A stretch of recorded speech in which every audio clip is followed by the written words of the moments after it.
Daniel Day-Lewis plays a tailor, like in 1950s London. And, Alex, you saw it today. What did you think? So I saw it today, and I guess the whole time I was watching, it's beautifully shot. The score is fantastic, and I really enjoyed it. I actually thought it was more funny than I thought it would be. I laughed out loud a few times. I was invested to a certain point until something happens in the movie which kind of turned the tables. I'm not going to say because of spoilers. And then I kind of thought it went in a different direction from there.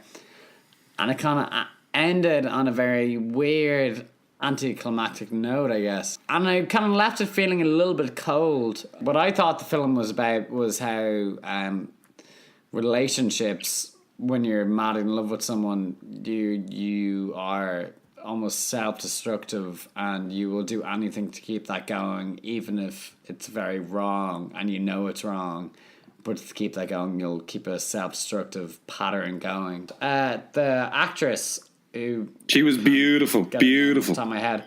But she was also brilliant. She was excellent. Really, what's really her name? Good. I would say Vicky Cripps or something, isn't it? Something? Yeah, something like that. But she was brilliant. I mean, I thought her performance was absolutely amazing, and she really carried the film more so than Daniel Day-Lewis. I think she was a real anchor of that film. It's a beautiful film, but the ending just drove me nuts. I mean, we're seeing a lot of movies lately with dodgy endings, and I thought this ending was particularly just what. So, what did you think? What did you think when this ending came along? What did you actually think in the moment? No, what I sat there and I kind of went, oh. But I did enjoy the film. From the beginning, when the film opened up with like Johnny Greenwood's score and stuff, and from the opening kind of like scene of Reynolds' house and everything coming together and stuff, I have to say I found it just to be like absolutely exquisitely beautiful. And I just was carried through like the whole film. I was thoroughly enraptured and entertained throughout the film. And yeah, for sure, the ending was just baffling. I just remember my reaction was like, I just felt baffled and confused.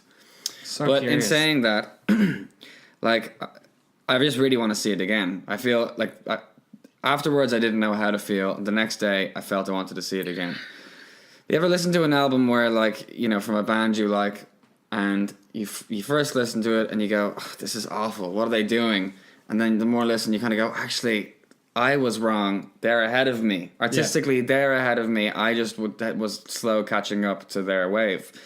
Magnolia, when I saw Magnolia in the cinema the first time when I was about your age, Hugo, I guess, younger, and it was in the Screen Cinema in Dublin, and they had to have an interval in the middle because they couldn't get 2 reels onto it back in the day.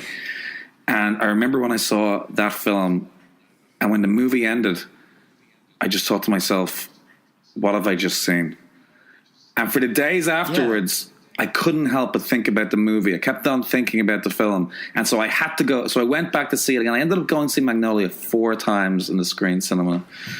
And so, but I just don't think that this film is of that. Do you want to hear a funny quote? Yes. Can you wrap up the podcast on a funny quote by Daniel Day-Lewis, Hugo? But I will say one thing that I always thought Daniel Day-Lewis was. Don't say he's an overrated actor. I'll smack you in the face. I didn't say over actor. I said I always thought he overacted. What? But I'd say, Alex, go to sleep. This is a Daniel Day-Lewis quote. After we finished filming Phantom Thread, Paul Thomas Anderson told me he had 1 role left for me to play. Daniel Day-Lewis. I started to cry tears of joy. That's a fake I was quote. finally free. It's a fake. That's not a real quote. Probably is fake. Yeah. That is a fake quote. That's a Facebook meme fake quote. That was quite a good Daniel Day-Lewis impression. I once saw Daniel Day-Lewis in a bar in New York.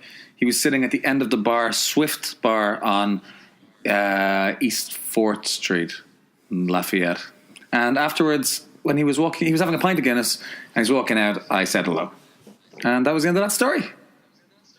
That's good, Stephen.